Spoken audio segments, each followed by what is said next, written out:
Sean, you mentioned last night just about how young this team is, but also how mature it's been in the past. So how have they kind of come together after a big win last night and gotten ready for Sunday? I mean, they came back in the right mindset.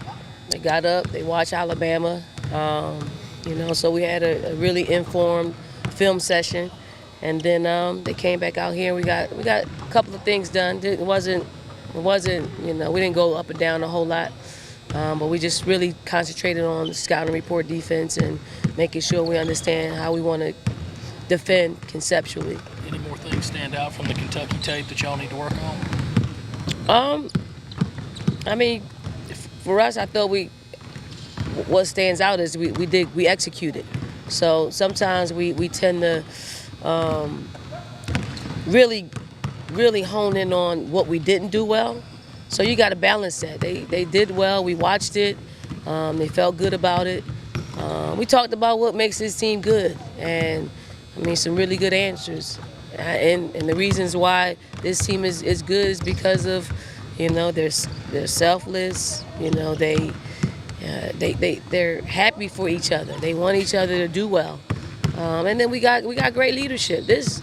It can't go. Like I just told Ty and Kiki and Lele, this doesn't work unless you're driving a train. It doesn't work because they could really muck it up if they really wanted to muck it up.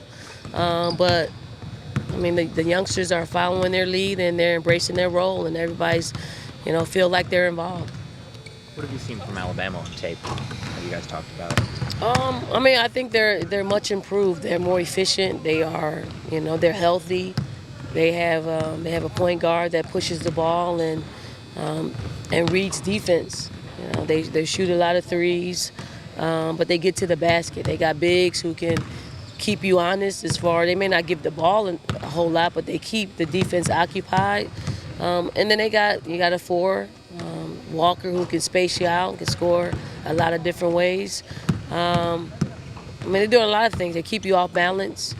I think we just have to do the things that we've done thus far, to sneak up and get a roll in.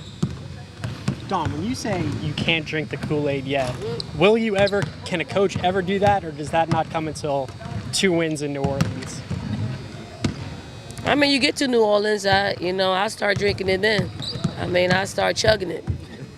But for right now, I'm just going to look at it. It looks good. It looks enticing.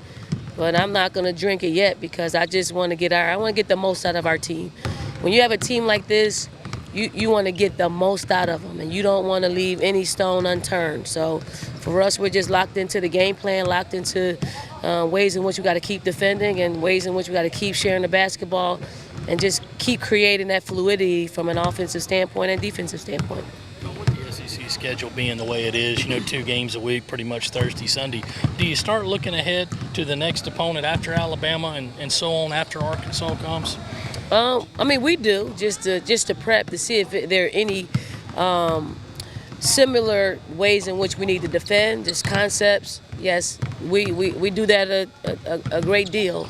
It's good, that we're playing Alabama and Arkansas because they like the space and drive and kick for threes, or they'll take the layup. So it's a good, 2 set of games in which we need to lock in on certain things to take away some things. And on that same vein, do you go home after a game and look at how the rest of the teams in the league did? Not necessarily about their film work, but just the score and their Absolutely. first game. I mean, this is our lives. Looking at what this league is all about, and some results make you cringe a little bit. I thought that Arkansas Texas A&M game would be a good game, and it turned out to be a really good game, and didn't know who was going to win the game because it was at Arkansas. Arkansas is playing well, but when you have Kennedy Carter, she gives you a great opportunity to win. And then all the other ones, the role players played a tremendous. They